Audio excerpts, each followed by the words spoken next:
जो झूठ फैलाया है, जो अफवाहें फैलाई हैं, उसका पर्दाफाश हो जाएगा। किसानों के साथ सरकार की 10-10 दौर की बातचीत हो चुकी है। क्या उस बातचीत में किसानों ने ऐसा कुछ भी नहीं कहा होगा जिसका जवाब प्रधानमंत्री सदन में बिंदुवार और क्रमवार दे सकते थे? लोकसभा में प्रधानमंत्री जब बातचीत को लेकर बोल रहे थे तब विपक्ष की तरफ से विरोध हुआ और काले कानून को वापस लेने के नारे लगाए गए। प्रधानमंत्री ने विपक्ष के बारे में भी कहा कि उनकी तरफ से आशंकाएं नहीं बताई गई, केवल धारणाएं पेश की गई। क्या वाकई में विपक्ष ने अपने इतने लंबे भाषणों में कॉन्ट्रैक्ट फार्मिंग या फिर एसडीएम के रोल के बारे में कुछ भी नहीं कहा होगा? बातचीत में किसानों की शंकाएं क्या है वो ढूंढने का भी भरपूर प्रयास किया गया। क्लोज बाय क्लोज चर्चा करने के लिए भी कहा। कृषि कानून की मांग किसने की थी, इस सवाल के जवाब में प्रधानमंत्री बोल गए कि दहेज खत्म करने, बाल विवाह खत्म करने, शिक्षा के अधिकार से लेकर 3 तलाक के कानून की मांग किसी ने की थी क्या? दहेज के खिलाफ कानून बने, ट्रिपल तलाक, बाल विवाह पर रोक, किसी ने मांग नहीं की थी कानून बनाओ, फिर भी कानून बने थे। प्रधानमंत्री की यह बात सही नहीं है। दहेज प्रथा, 3 तलाक को खत्म करने, बाल विवाह को खत्म करने के पीछे लंबा आंदोलन चला है। 3 तलाक को लेकर ही गुजरात और महाराष्ट्र से भारतीय मुस्लिम महिला आंदोलन ने आवाज उठाई थी। 2007 में गुजरात में भारतीय मुस्लिम महिला आंदोलन का एक अधिवेशन हुआ था जिसमें 3 तलाक को खत्म करने की मांग की गई थी। इसे मुख्य मुद्दा बनाया गया था कि आंदोलन जीवियों ने किसान आंदोलन को अपवित्र कर दिया है।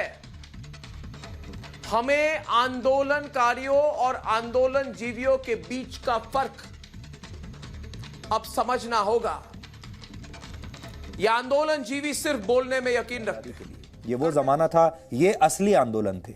लेकिन अब जो आंदोलन हो रहे हैं ये नकली आंदोलन है और ये आंदोलन नहीं, एक इवेंट मैनेजमेंट होते हैं और इसमें बड़ा पैसा खर्च होता है और इसमें बहुत दुनिया भर के अलग अलग प्रोफेशनल्स को किराए पर लेना होता है, पैसा खर्च करना होता है। प्राइवेट सेक्टर की बड़ी बड़ी कंपनियां इसमें शामिल होती हैं। देखिए, आंदोलन करने वाले बुरे नहीं होते हैं। आंदोलन करना तो किसी भी लोकतंत्र में उनका मूल अधिकार है। महात्मा गांधी भी आंदोलन करते थे, मगर आंदोलन जीवी परजीवी होता है। आंदोलन जीवी माने परजीवी, ये प्रधानमंत्री ने कहा। एक उदाहरण देता हूं। आंदोलन जीवी का जिक्र लोकसभा में भी आया, थोड़े और विस्तार के साथ।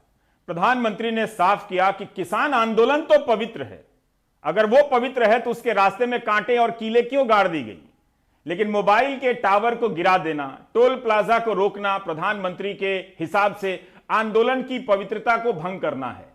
तो किसान जहां आंदोलन कर रहे हैं वहां इंटरनेट सेवाएं बंद कर देना, कीले गाड़ देना, क्या आंदोलन की पवित्रता का सम्मान करना है?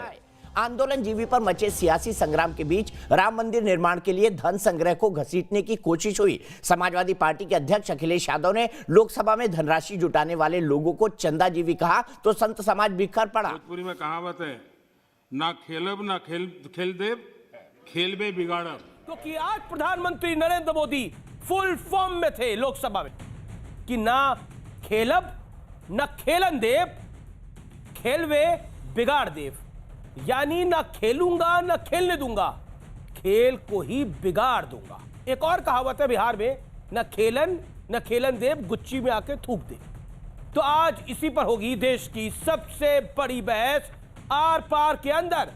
ना खेलन देव। हम खेलब और खेले दे भैया, हम तो खेलब और खेले दे। प्रधानमंत्री नरेंद्र मोदी कड़े और बड़े फैसले लेने वाले नेता हैं। विवेक भाई, आंदोलन जीवी है, शक जीवी है। अतिवाचालता जो मनोरोग का प्रथम लक्षण है। बच्चे भूखे हैं। ये बोल जीवी है, बोलने के आधार पर जीविका चल रही है इनकी। बोलने के आधार पर जीविका, यही है ना बोल जीवी, बोल बच्चन जीवी, बोल बच्चन जीवी। बोल नहीं रही, बोल नहीं रहे, बड़बड़ा रहे। समाज के अंदर में बोल बच्चन जीवी। विनोद बंसल जी को लाऊंगा, आप शांत हो जाइए, शांत हो जाइए। मेरे साथ इफ्रा भी जुड़ गई है, नई पैनलिस्ट। इफ्रा, क्या राम भक्तों को चंदाजीवी कहना सही है? आपका क्या मानना है इफ्रा, बताइए। लोकसभा में प्रधानमंत्री नरेंद्र मोदी ने कृषि सुधार के खिलाफ सियासत चमका रहे नेताओं को जोरदार आईना दिखाया। बहरहाल प्रधानमंत्री कृषि कानूनों का बचाव करते रहे।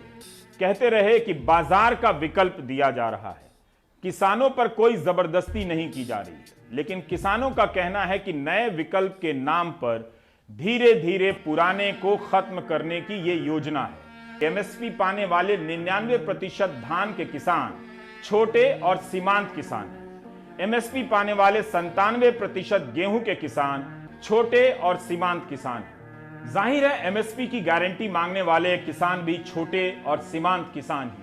Big thank you for being here.